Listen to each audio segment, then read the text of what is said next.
திருச்சிற்றம்பலம். தென்னாடுடைய சிவனை போற்றி, எந்நாட்டவருக்கும் இறைவா போற்றி. அனைவருக்கும் வணக்கம். இப்போ நம்ம பார்க்கக்கூடிய பதிவு என்னன்னு பார்த்துட்டிங்கன்னா, வாக்கிய முறைப்படி சனி பயிற்சி பலன்கள் எப்படி இருக்கும் அப்படிங்கிறத பார்க்கலாம். அதற்கு முன்னாடி நம்மளுடைய சேனலை சப்ஸ்கிரைப் பண்ணிக்கோங்க. பெல் பட்டனில் ஆல் அப்படின்னு சொல்லக்கூடிய பட்டனையும் கிளிக் பண்ணிக்கோங்க. அப்போ தான் நம்ம போடக்கூடிய அனைத்து பதிவுகளுமே உங்களுக்கு உடனுக்குடன் வந்துக்கிட்டே இருக்கும்.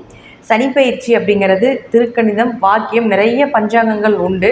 நாம் இப்போ பார்க்க போகிற பதிவு என்னென்னு பார்த்துட்டிங்கன்னா, வாக்கிய முறைப்படி எப்படி இந்த சனி பயிற்சி இருக்கும் அப்படிங்கிறத பார்க்கலாம். பொதுவாக திருக்கணிதம் அப்படிங்கிறது திருத்தி எழுதப்பட்ட பஞ்சாங்கம் அப்படிங்கிற ஒரு விதி உண்டு. வாக்கியம் அப்படிங்கிறது வாக்கால சித்தர்களால் சொல்லப்பட்ட ஒரு முறை அப்படிங்கிற ஒரு அமைப்பும் உண்டு. இப்போ நாம் சித்தர்களால் சொல்லப்பட்ட இந்த வாக்கிய முறைப்படி தான் சனி பயிற்சி அப்படிங்கிறது டிசம்பர் மாதம் 20ஆம் தேதி பயிற்சியாக போகிறார். அதனுடைய பலன்கள் என்ன, அதற்கு முழுமையாக நாம் என்ன மாதிரி வழிபாடுகளும் செய்யலாம் அப்படிங்கிறதையும் நாம் இந்த சேனலில் பார்க்கலாம். மகர ராசிக்குண்டான சனி பகவானுடைய பயிற்சி பலன்கள் எப்படி இருக்கும் அப்படிங்கிறது பார்க்கலாம்.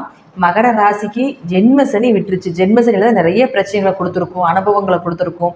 இப்போ ஜென்ம சனி விலகிடுச்சு. இனி வளரக்கூடிய காலகட்டங்கள் ஃபஸ்ட்டு, அதாவது 7.5 சனியை 3 பாகமாக பிரிக்கணும். அப்போ 3 பாகங்கள் அப்படின்னு பார்த்துட்டிங்கன்னா, முதல் 2.5 வருஷம் பணம் சம்மந்தப்பட்ட விஷயங்கள், குடும்பம் சம்மந்தப்பட்ட விஷயத்தில் பிரச்சனைகளை கொடுத்துருப்பார்.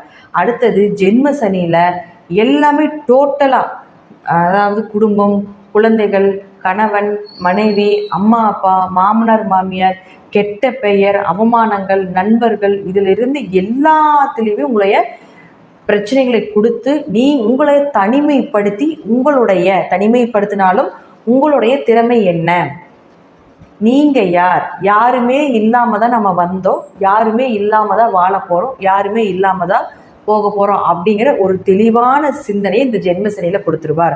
அப்போது 70% உங்களை ஒரு சிலையாக மாற்றிவிட்டார் அப்படிங்கிறது தான் முற்றிலும் உண்மை.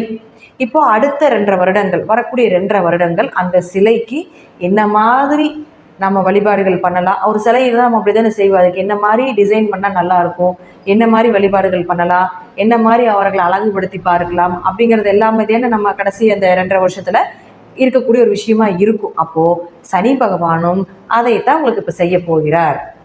அப்போது உங்களுக்கு எது தேவை, எது தேவையில்லை, இனி வளர்ச்சி என்ன, இனி யார்கிட்ட கரெக்டாக இருக்கணும், யாரெல்லாம் உங்களுக்கு சப்போர்ட்டாக இருப்பாங்க அப்படிங்கிற விஷயத்தையும் இந்த 2 வருட காலங்களில் ஏற்படுத்தி கொடுத்து விடுவார். அதனால் நீங்கள் பயப்படாமல் இருக்கலாம். உங்களுக்கு ராகு கேது நல்ல சப்போர்ட்டாக இருக்கிறதுனால நகை, பணம், சொத்து சேர்க்கை, தொழில் வளர்ச்சி இதெல்லாமே ஏற்படும். பிரிந்தவர்கள் ஒன்று சேரக்கூடிய ஒரு அமைப்பு, கணவன் மனைவிகளிலிருந்து வந்த கருத்து வேறுபாடுகள் கொஞ்சம் குறையிறது, இதெல்லாமே ஏற்படும். 2ஆம் இடத்தில் சனி இருக்கிறதுனால குடும்பத்தில் பேச்சில் கொஞ்சம் கவனமாக இருக்க வேண்டும். அதே போல் கொடுக்கல் வாங்கல் இனி வரக்கூடிய காலகட்டங்களில் கொஞ்சம் கவனமாக செயல்படுத்தி கொள்ள வேண்டும். ஜாமீன் கையெழுத்து போடாமல் இருப்பது ஒரு சிறப்பான விஷயமாக இருக்கும் அப்படிங்கிற அமைப்பையும் ஏற்படுத்தி கொடுப்பார். அடுத்து உங்களுக்கு 3ஆம் பார்வையாக 4ஆம் வீட்டை சனி பகவான் பார்ப்பார். அப்போ ஆரோக்கியத்தில் கொஞ்சம் கவனமாக இருக்கணும். அம்மாவினுடைய ஆரோக்கியத்திலையும் கொஞ்சம் நீங்கள் கவனமாக இருந்து செயல்படுத்த வேண்டும். வீடு, மனை, சொத்துக்கள் ஏதாவது இருந்ததுன்னா புதுசாக வாங்கக்கூடிய ஒரு அமைப்பு, பழைய வீடு, வாகனங்கள் எல்லாமே விட்டுட்டு புதுசாக வாங்கக்கூடிய ஒரு அமைப்பையும் நிச்சயமாக ஏற்படுத்தி கொடுப்பார்.